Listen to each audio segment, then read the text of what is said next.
Cinema, the only show that's 3 dimensions away from Indiana Jones 6 actually happening with Harrison Ford. I'm your host, 3D Jake, and today we're looking at Indiana Jones and the Dial of Destiny, released in 2023. Indiana Jones and the Dial of Destiny was directed by James Mangold and written by Mangold, as well with David Coop, Jez Butterworth, and John Henry Butterworth.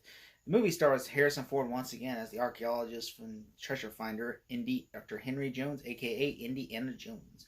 It also stars Phoebe Waller-Bridger, Mads Mikkelsen, Boyd Holbrook, Ethan Isidle, John Rhys-Davies, and Karen Allen. The movie is essentially about Indiana Jones as kind of in a rut in his life where he's been, laid off from the job he had in Cambridge, and now he's teaching at a community college. And of course, the space mission's about to happen where they're about to go to the moon for the first time in 1969. And when, of course, an old friend's daughter, Fiona Shaw, played by Phoebe Waller-Bridges, recruits him, he basically has to come out of retirement and find the Dial of Destiny. The movie, I really like this movie. I know I did a live stream. I'm doing a live stream in a couple of hours with a friend of mine. I think the live stream will be there by the time this review comes out. So I just want to say, if you haven't seen it, go watch it. But those I do more in depth with him. It's Ryan Cam, so link in the description below. You can go watch that live stream. I will say I did enjoy this movie a lot more than he did. Again, I enjoyed Kingdom of the Crystal Skull. I really like all the Indiana Jones movies, although my least favorite is probably Last Crusade, because I just think the story it feels like just another Raiders of the Lost Ark knockoff. There's a lot of things I really like in this movie. I like the opening sequence where it has like the logos and everything, and the Paramount logo and everything, and then it goes to the opening credits. I like that aspect of it, even though we don't get the whole opening credits until the end. I do like the movie. I like that, and I also like the story. The opening scene is great. It's fantastic. I thought it was just wonderful, well made, and I really enjoy that. I think that is so great. It feels almost like it is a deleted scene from the original trilogy. Yeah, and I know some of the CGI looks kind of iffy in some parts of it, but I really do like that. Although I'll talk about that later, what I didn't like about it. But I do also like the story in the movie. The story is a well-done story. It doesn't feel like another repetitive story, although the villains do feel repetitive, because I feel like I like in each indie movie when they use a different group of villains. I kind of get tired when they keep using Nazis. I feel like Nazis are not great to use. I feel like, okay, the first film worked. The second film, the third film I thought had the best interpretation of the Nazis. I wish they kind of would have did only the Nazis once, and that would have been Last Crusade, and I wish the Raiders would have did something else. But other than that, I thought I did enjoy the story. The story I thought was really great. The acting is fantastic. I really think the story and the acting are great in this movie. Everyone does a great job in the movie, and then of course, including the villain. The villain I thought was great. He's actually in my top 3 villains in the series, because I actually think you understand the reason why he's doing it, and his motivation, and he's just selling you on this performance. And the parade chase sequence in the movie is fantastic and great. I love that he's on a horse and doing chase and everything by these, these wannabe Nazis. And, it's what I call them, the wannabe Nazis. And so I really like that aspect of it. And I also like the Margot chase sequence. I thought that was pretty great. And also the underwater sequence with Antonio Banderas, where he's got a ship friend. And I kind of like that when they go underwater. They only have 3 minutes. And then, of course, one of the guys, the Nazis show up and they cut the rope. And then, they all have to swim up. And then, of course, the Nazis are there. And the eels are great. Because in every movie, they always have, a bug of the movie. Where it's the first movie was snakes. The second movie was bugs. I don't know what the things were in the third movie. But I do know in the fourth movie they had fire ants, and this one's eels. I always like that in each movie they have something different that terrifies Indy that we have to go through. Ooh.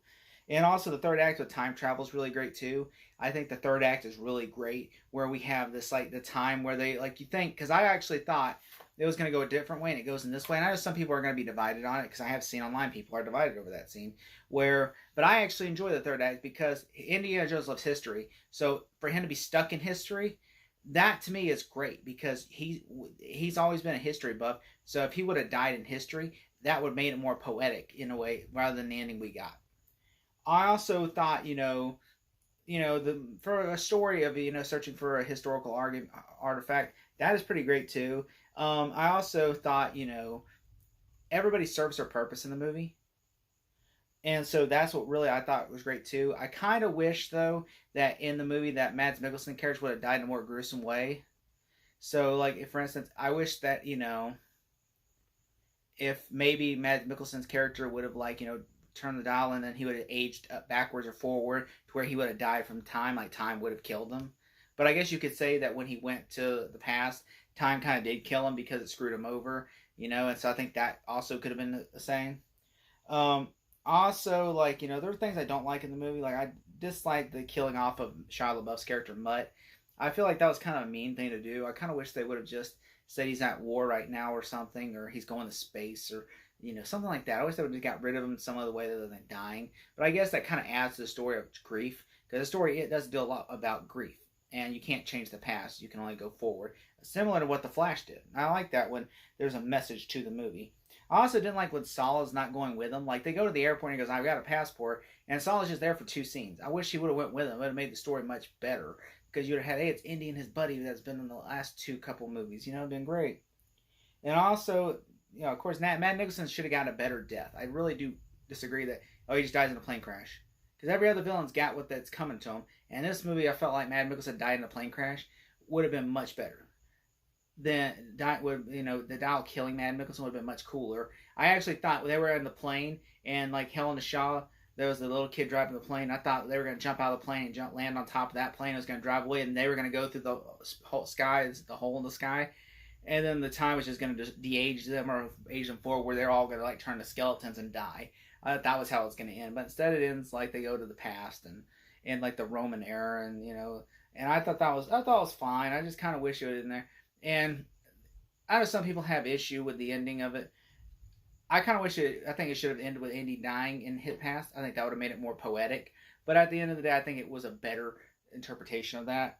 And I also think there's also some things I have issue with as well. Like they go into a snake temple where there are all these centipedes, and she's like, Shaw's terrified of centipedes. Indiana just goes through it, but then there's a snake statue and all these snake statues, and there are no snakes. Instead, it's just gas, methane gas. I'm like, why did they not do that? Why did not show snake? Just one snake, CGI snake. Come on. I mean, it just made no sense. They just went through it and set this whole scene up just for nothing. I mean, and that right there kind of irked me a little bit because I really, really wanted there to be a snake. There's a snake in every film. There's no snakes in this movie. There's eels, but they're not snakes.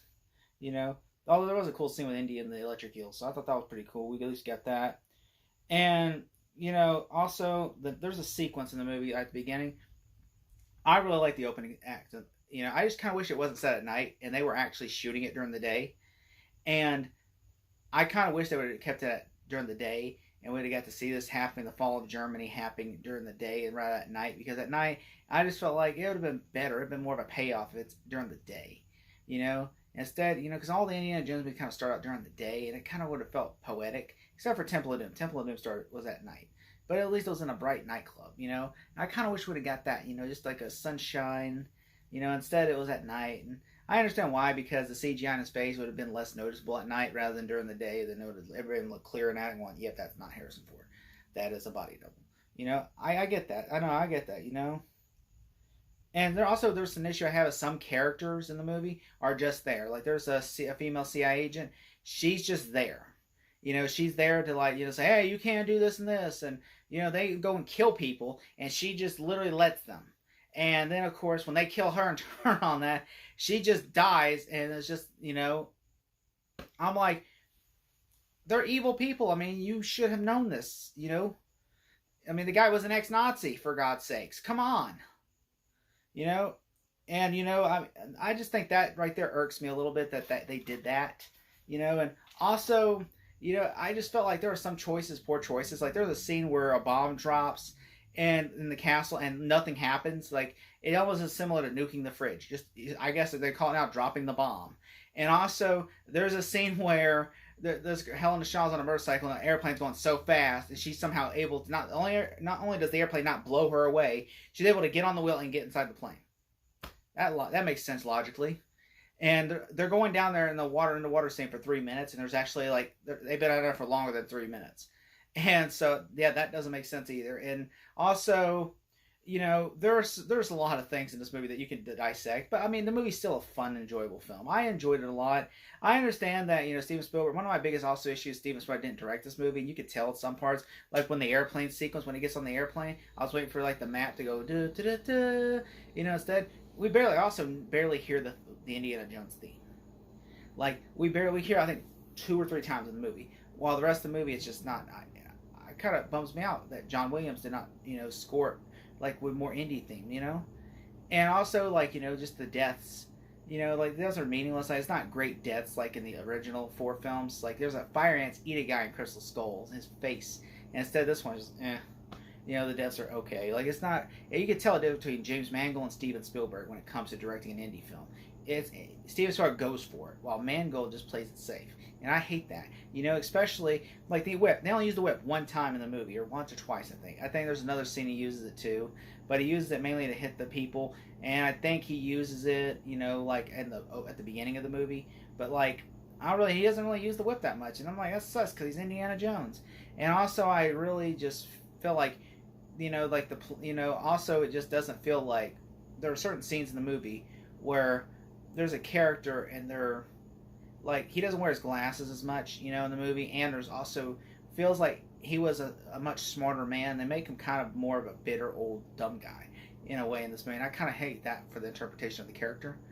But everything else I feel like is solid in the movie. I mean, everything else, the movie's a fun time. Is it the best Indiana Jones movie? No. Is it the worst? I would say this is probably my least favorite of all 4 movies. I still think Crystal Skull has an edge because, one, it's directed by Spielberg and it has a better story, and I think it feels like an Indiana Jones film versus this feels more like an expensive fan film that someone made. And you know, and this sucks that this is the last time, but I feel like the last film had a conclusion, an indie story, while this one doesn't. But I mean, this is the last one we're gonna get ever, so it sucks. But at least it ended. If I had to give this movie a grade, I would give it a solid B. Thank you so much for watching. Looking for this all my life.